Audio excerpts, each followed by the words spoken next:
all around the world, you see this recurring theme in different cultures, and it's described in different ways, but exactly the same in theme.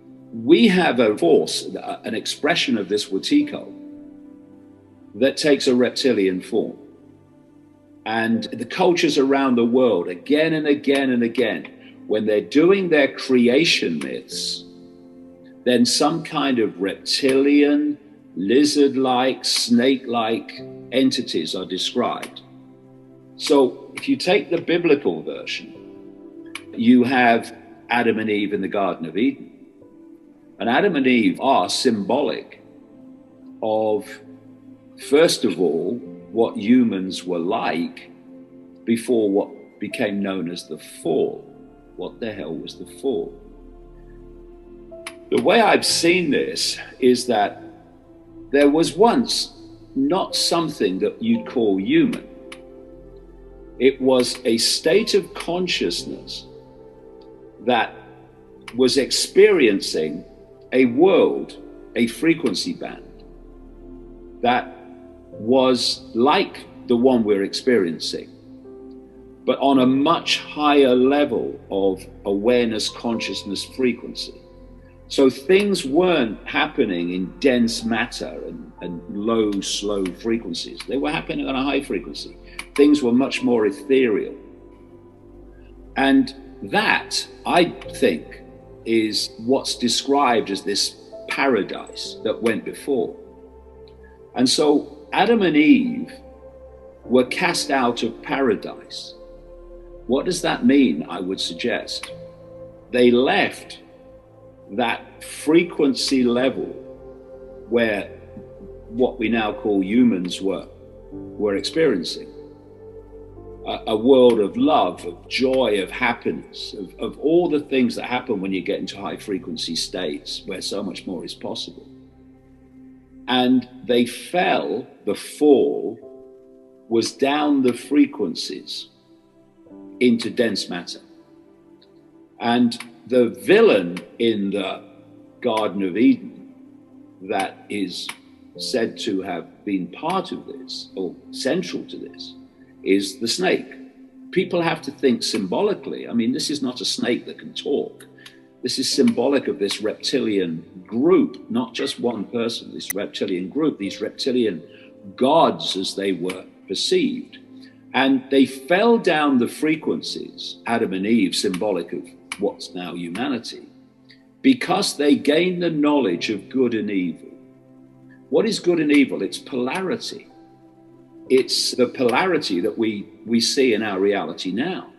That level that we fell from was oneness, it was unity. And we fell into the knowledge of good and evil, the knowledge of polarity, which is what this world is. And my view, and it has been for a lot of years now, is that what Genesis is describing is the takeover of human perception by this reptilian force. And the God at the start of Genesis that is creating the world is actually an amalgamation to deceive and misdirect of the gods, the reptilian gods. And what's being described is not the creation of the world, but the creation of the simulation, the matrix. And so when we hear lines like, and God said, let there be light, and there was light, I say what's being described is electromagnetic light, which is basically what this simulation is. And I said just after the turn of the millennium that this is a simulation, and the walls of it, certainly at our level anyway, are the speed of light, which is not the fastest speed possible. That's a joke. We're dealing with all possibility here. That's the fastest speed possible. It's a joke. It's the speed of the matrix of the simulation. And there was an article in Scientific American in April of this year where some academic said, we live in a simulation and the walls of the simulation are the speed of light. And he was relating the speed of light in simulation terms to the processing speed. Because what is physics? What is the law of physics, as we call it? It's whatever the creator of the simulation decided it was going to be. What are, in effect, the laws of physics of computer games? They're whatever the creator of the game decides they're going to be. But as this article pointed out, you can create the laws within your game, but you're still going to be limited by the processing speed you're dealing with.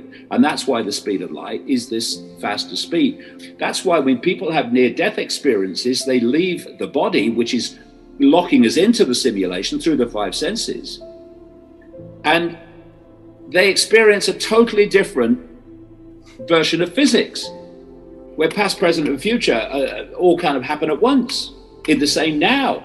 But within the simulation, we have time, we have all these other illusions, which are the creation of the simulation. So you had this treasure trove of documents that were found at Nagamadi in 1945, about 75 miles north of Luxor in Egypt, which was an earthen jar of the writings of the Gnostic people.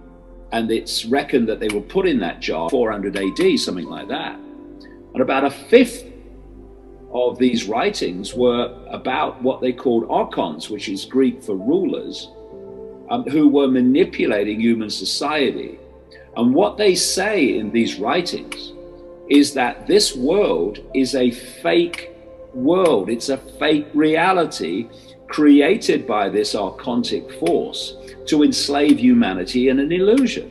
I went through all of them, and what you see, they're describing a virtual reality universe. That's what they're describing in their own language, what we would call today virtual reality. One of the great things today is that because of the technological advancement, so-called, we've now got the analogies and the experience of virtual reality to actually describe what this reality is.